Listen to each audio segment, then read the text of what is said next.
Thank you very much, Helmut, for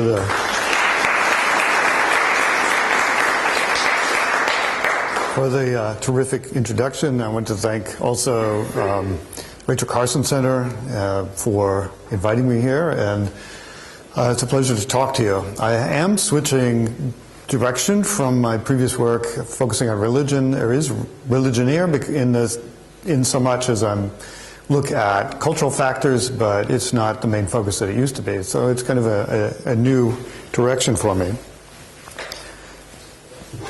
So you may remember a bestseller from 2005 named The Travels of a T-Shirt in the Global Economy. It follows a T-shirt from its origins in the cotton fields of West Texas to a textile factory in China to a T-shirt printing shop in Florida to its purchase by a tourist and its donation to a used clothing charity, and finally the T-shirt ends up in Nigeria where it is resold to its final customer.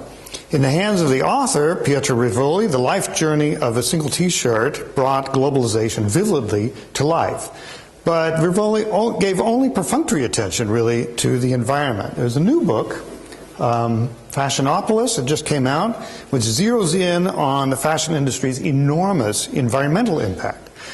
Among the author Dana Thomas's concerns are the industry's gigantic appetite for chemicals. Textile industries use 1/4 of the world's productions of chemicals to grow and process cotton and to make artificial fibers. He's worried about the fast fashion, or she's worried, I don't know if Dana, female or not. Okay, Thomas is also concerned with fashion that sends clothing through the supply line and retail floor to customers at a lightning pace. The 5 times more clothing that we buy than we did in 1980, the 7 times that the average piece of clothing is worn, and the tens of millions of tons of clothing that annually ends up in landfills.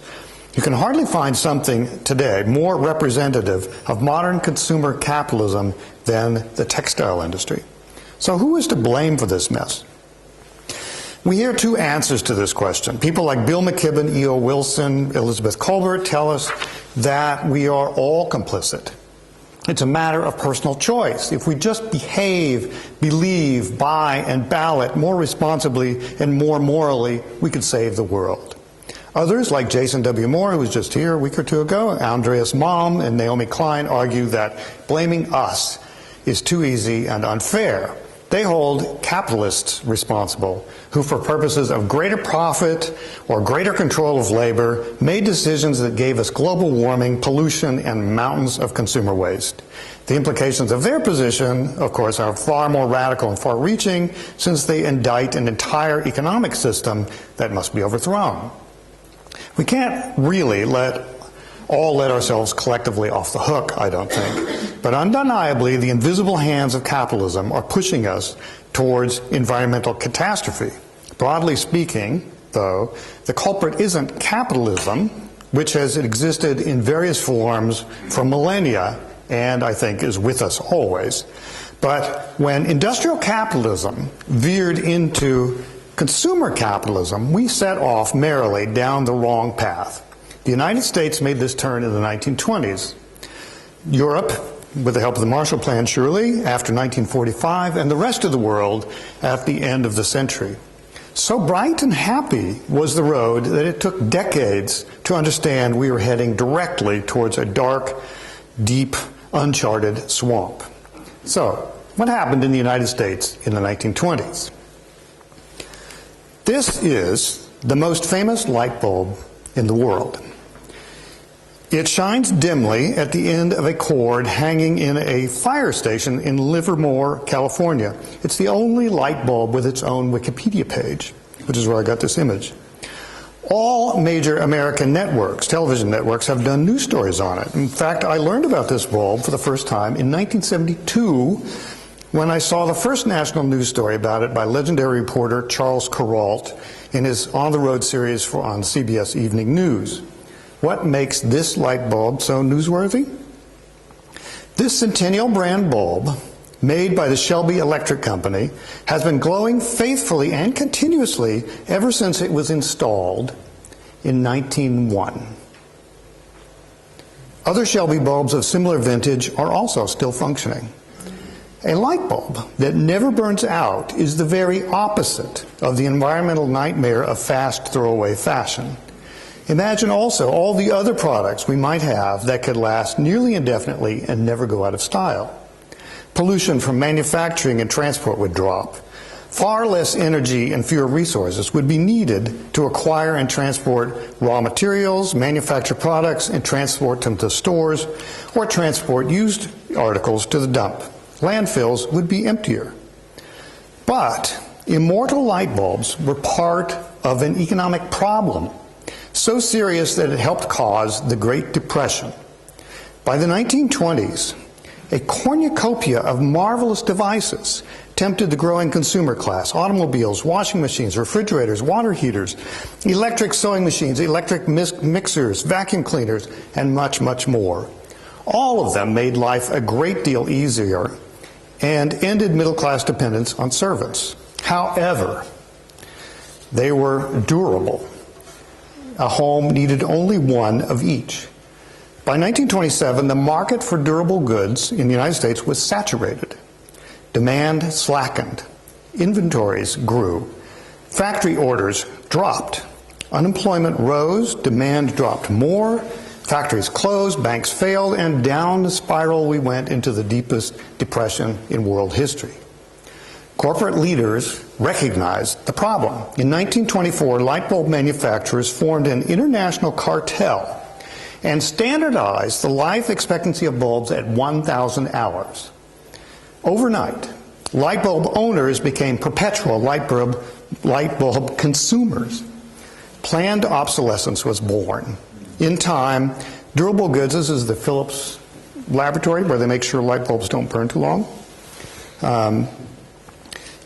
In time, durable goods became a good deal less durable. The 1920s also saw the popularity of the safety razor, the first common product designed to be used once and thrown away.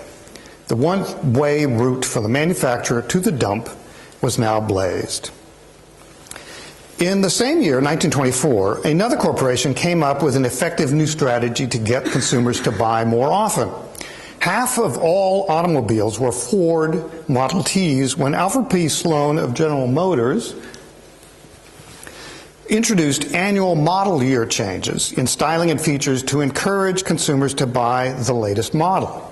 This fiendishly successful strategy caused Ford to end production of the Model T in 1928 and 3 years later to drop in auto sales behind GM. Getting people to replace cars and other goods with newer, more stylish models is the job of advertising, which came into its own in the 1920s. You can see the enormous amount of money that was invested in advertising. The ad man was the hero of the age, whom everyone from the Secretary of Commerce, Herbert Hoover, on down credited for the prosperity of the 1920s. Using techniques from the new field of psychology, advertisers used sex and status to sell luxuries or novelties that soon became necessities, or stirred dissatisfaction that led to replacing old items with new ones. At the same time, businessmen figured out new ways of giving consumers quick gratification of their desires. Installment plans proliferated to encourage people to buy what they could not afford. An entrepreneur in Wichita, Kansas, devised the fast food restaurant chain, whose fast, cheap food tempted consumers out of their kitchens. Three more factors enabled this consumer economy to replace the producer economy, and in an age of mass production and advertisement, push aside the era of steel and railroads. First, the steam and steel infrastructure was mostly built. Steel no longer led economic growth. You can see here, largest company in the United States, U.S. Steel, not even on the list in 1967. Second, an energy transition from coal to oil and gas began and inaugurated a century of cheap, plentiful energy. Low-cost energy made possible cheaper, more plentiful consumer goods, and also freed up income to buy them. As you can see, this is a diagram of income and prices in Switzerland. This is from Christian Pfister's 1950 syndrome article. But it demonstrates the basic principle, which is, you see here, the price of oil and energy remains relatively constant because it does not require labor to produce, so that the income of your average worker can go up and not be affected by it. Notice this is the price of bread, which goes up with labor because it requires the price of labor because it requires labor to produce. This means that the consumer now has all of this extra money, a growing amount of money, to spend on whatever they want to. So, cheap energy means you have money to buy consumer goods. Third, electrification led to more light bulbs and an ever-growing array of household electric appliances and transformed transportation and manufacturing. Growth is consumer capitalism's mantra, which it now achieves through the continually increasing production and marketing of non-essential goods. Consumption, which is the acquisition of things beyond basic needs, has existed ever since people accumulated more than they needed for subsistence. Western consumerism arose with the expansion of empires and wider availability of luxuries. Consumer capitalism took place in the 1920s to remedy saturation of the market. The faster we spend, the faster money goes from one person to another, putting more money into more hands and raising incomes and living standards. Every one of us benefits from its bounty. But the transition from industrial capitalism to consumer capitalism changed our relationship to resources and the environment. Consumer capitalism vastly increased the strain society put on the natural world. The economy developed an insatiable appetite for ever greater quantities of resources and energy and produced ever more pollution and waste. Tropical forests especially paid a high price as they fell to make way for plantations of sugarcane for the West Sweet Tooth, bananas for its breakfast tables, coffee and tea for its coffee breaks, rubber for its automobile tires, and wood for its furniture and floors, cattle for its hamburgers, and palm oil for its processed foods. Landscapes from the Arabian Desert to the Arctic were sacrificed to provide oil, which of course only ended up warming the climate. The stream of waste rose from a trickle to a flood. Then, too, in the 1920s, household items were made, until the 1920s, household items were made from something in nature. Cellophane and Bakelite heralded the coming age of non-biodegradable plastics and artificial materials produced from dangerous chemicals, increasingly extracted from the same petroleum that supplies energy for the whole system. Such trends baffled conservationists' program of careful use to keep resources for future generations. Advertising, consumer capitalism's essential propaganda wing, promotes values antithetical to conservation. In the 1920s, mass market magazines and mass entertainment on radio and in movies first seriously competed with family, religion, schools, and peers as sources of values. Traditional moral values of sobriety, self-denial, industry, thrift, and community do not sell consumer products. Instead, advertisements and mass entertainment promote pleasure, self-gratification, entertainment, consumption, and the individual. So effective have they been that anyone touting older values today sounds positively priggish. We are all consumers now. Champing at the bit during the decades of depression and war, consumer capitalism burst out of World War II like a racehorse from the gate. But then corporations moved manufacturing to regions with large pools of cheap labor and weak environmental and business regulations. The financialization of capitalism in the 1970s meant that corporations found it easier and more profitable to invest in other corporations than in modernizing American steel mills and factories, which closed at a relentless pace. American, European, and Japanese skies and streams grew clearer at the expense of air and water quality in China, India, and Mexico. The Ganges today is a fetid sewer, and air in Beijing, New Delhi, and Mexico City unbreathable. The landscape changed. Farmers and corporations bought up land and hired low-paid migrant workers. Mechanized corporate farms buy in bulk from large suppliers, killing small-town businesses and emptying rural areas. In many places, small towns came to rely on tourism to stay alive at the expense of any real local economy or local ties to the land. Weekenders and tourists seeking charm and historical authenticity keep many European and New England towns alive. On the Great Plains, where tourist attractions are remarkably few, population has declined 50% in 50 years. Marginal cropland and pastureland returns to the wild with good ecological consequences, but uncertain political ones.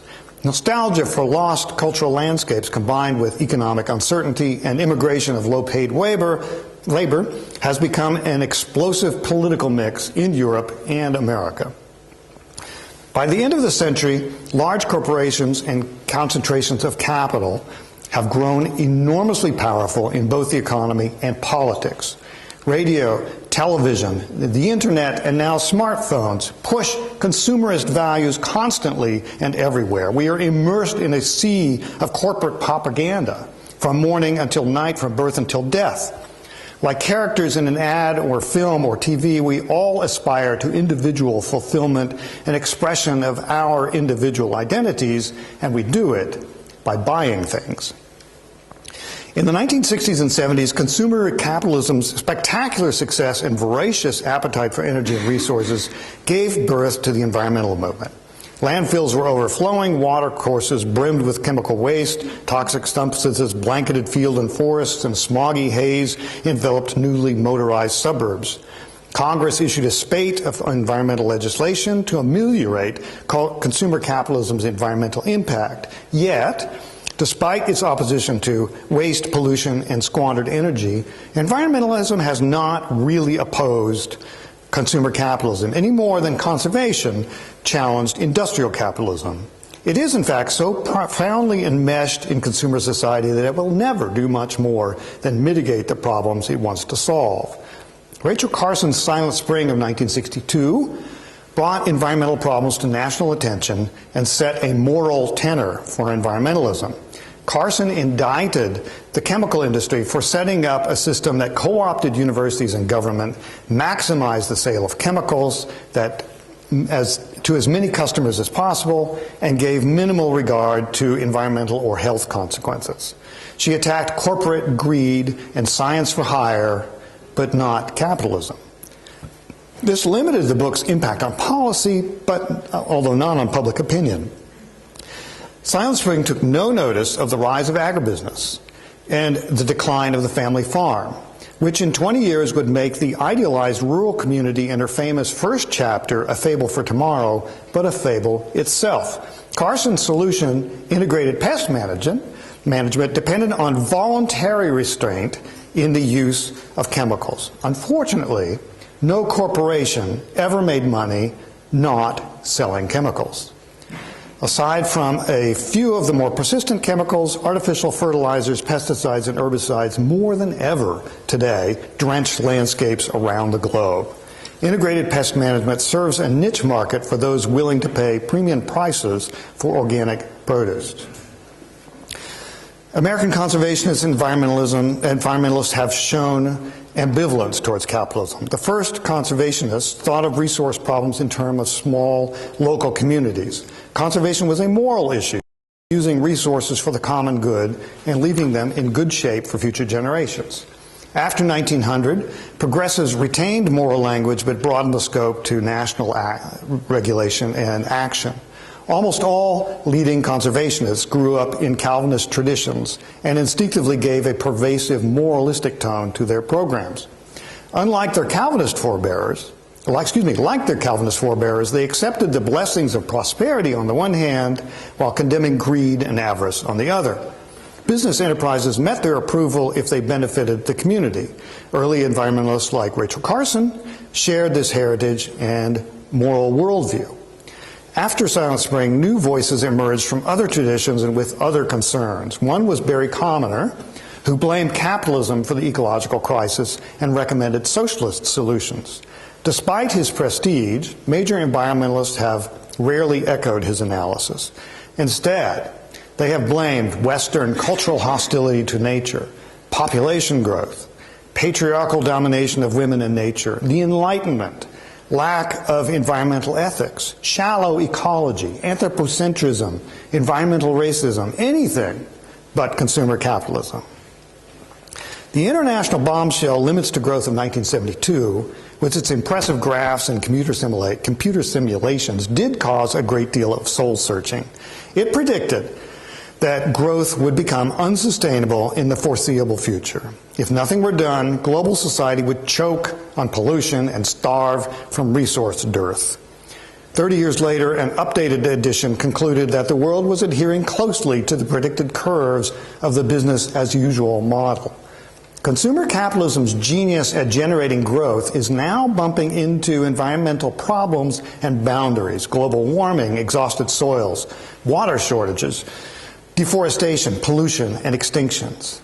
Yet environmentalism has grown comfortable with consumer capitalism. Like consumer society in general, environmental rhetoric has grown less moralistic, with less emphasis on communal values and more on individualist solution. If only we all recycled, ate organic, changed to LED light bulbs, and bought electric cars, environmental problems would vanish. Or perhaps if we all embrace so-called green spirituality, our collective reverence for the earth would lead to the ecological millennium. Green energy and energy efficiency have become our holy grails. The focus on energy's source deflects attention from our profligate energy use and the proliferation of electronic devices in our lives, such as this one. But using less energy would mean consuming less, which neither government nor business is going to promote. For their part, corporations do sometimes promote traditional values if they deflect responsibility and cost away from themselves. Take the anti-littering campaigns of the American Ad Council, funded by corporations like Coca-Cola that sell products in throwaway containers. How virtuous to take responsibility and keep America beautiful, making unnecessary any of those pesky bottle deposits or regulation of disposables. In the same way, recycling symbols appeal to our aversion to waste while they assuage guilt from the consumption that left us with the item to recycle in the first place. Never mind the low American recycling rates and absence of a market for most recycled material anyway. Companies eagerly slap labels on products like natural, organic, healthy, and fair trade, and do greenwashing to promote virtue while encouraging consumption. Where investors and corporations see opportunity for profit, they do contribute productively to solutions to environmental problems. But they do nothing to challenge the sway of consumer capitalism. Thus, with important American government encouragement, without direct government investment, electric vehicles, solar cells, and wind turbines, for example, have made dramatic and unforeseen advances which promise to continue in the future. But at the same time, corporations and billionaires that see environmentalism as a threat to profits have invested vast sums to defeat government regulation. Beginning in the New Deal, with Alfred Sloan at the forefront, they built up a vast, extensive network of institutes, think tanks, and media outlets that promote unrestrained, unregulated capitalism. This monster propaganda machine has seriously undermined public support for government regulation. It spreads misinformation to encourage doubt about the science of acid rain, atmospheric ozone depletion, global warming, and even Rachel Carson's silent spring. Periodically, as in 1981, 2001, and 2017, American governments take office that, beholden to these interests, are hostile to regulation and roll back decades of progress in controlling environmental problems. What can be done? Consumer capitalism is undoubtedly to blame for the environmental crisis. Just as undoubtedly, consumer capitalism has given us a good life. Consumer capitalism produced huge wealth, lowered prices, and in the long run has made life easier and longer. It cannot do so forever, unless some wizard conjures an economy that sells more with less energy and fewer resources. By its very nature, Consumption must grow for consumer capitalism to live. All the wind turbines, electric cars, and organic kale in the world cannot change that. We find ourselves on a wild merry-go-round, on a wild ride on a merry-go-round, whirling dizzily round and round, and nobody yet knows how to get off. Thank you.